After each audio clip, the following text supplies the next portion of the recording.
Tanaman timun dikenal sebagai salah satu komoditas penting bagi petani.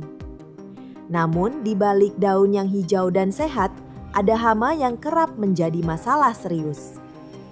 Ulat daun timun, meski ukurannya kecil, mampu mengurangi produktivitas tanaman secara signifikan. Hama ini memakan jaringan daun, meninggalkan kerusakan yang menghambat proses fotosintesis. Jika tidak dikendalikan, serangannya dapat merugikan petani, baik dari segi kualitas maupun kuantitas panen.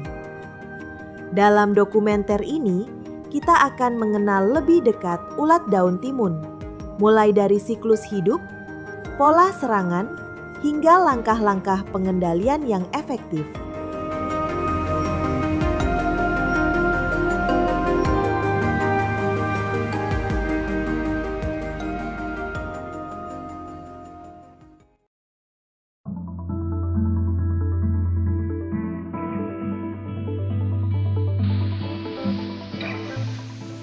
Ulat daun timun merupakan salah satu hama utama pada tanaman timun. Secara umum, mereka berasal dari kelompok nengat yang meletakkan telur pada permukaan daun muda. Setelah menetas, larva atau ulat mulai memakan jaringan daun, menyebabkan kerusakan yang cukup mencolok. Ukuran ulat ini bervariasi, biasanya berwarna hijau atau kekuningan, menyesuaikan dengan warna daun agar sulit terlihat. Perilaku kamuflase ini membuatnya sering luput dari perhatian petani.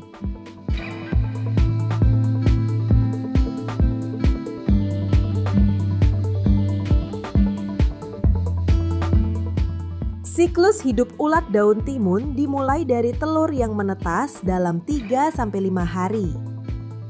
Larva muda segera memakan daun, lalu tumbuh menjadi larva besar dalam waktu 7-10 hari. Setelah itu, mereka berubah menjadi pupa yang tersembunyi di lipatan daun atau tanah. Kerusakan dimulai ketika larva memakan jaringan daun bagian dalam, menyisakan lapisan tipis transparan. Pada serangan berat, daun bisa menggulung, kering, bahkan gugur, sehingga proses fotosintesis terganggu.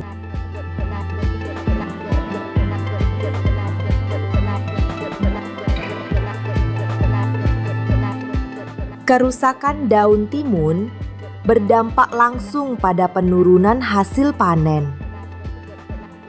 Tanaman yang kehilangan banyak daun akan berkurang kemampuannya menghasilkan buah. Pada serangan berat, kerugian dapat mencapai lebih dari 50%. Bagi petani, ini bukan sekadar kehilangan daun, tetapi hilangnya pendapatan dan modal yang sudah ditanamkan selama berbulan-bulan.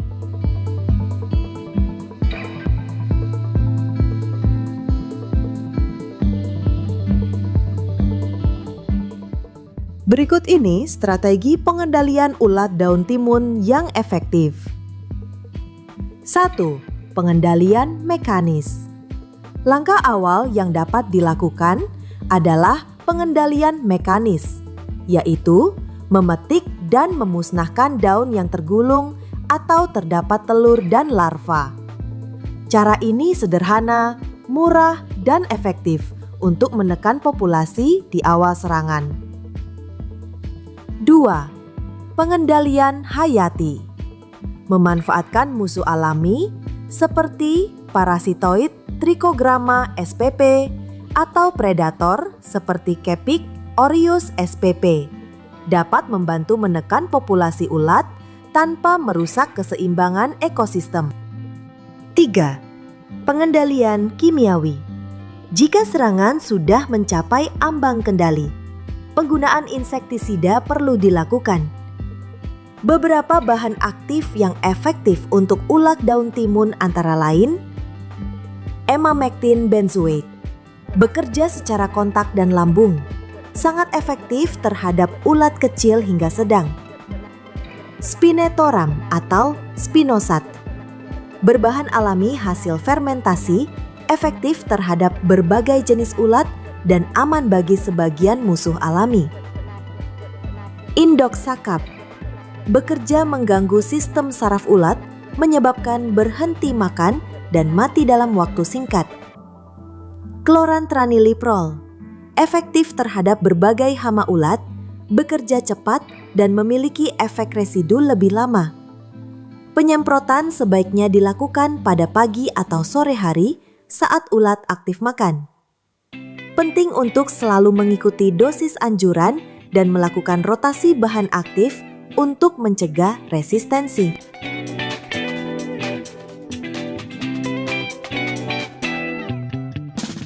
Mengendalikan ulat daun timun bukan hanya soal membasmi hama, tetapi menjaga keseimbangan ekosistem kebun. Dengan pengelolaan yang tepat, kerugian dapat ditekan dan hasil panen tetap optimal. Petani yang cermat, memantau dan mengambil tindakan tepat waktu adalah kunci keberhasilan dalam menghadapi musuh kecil ini.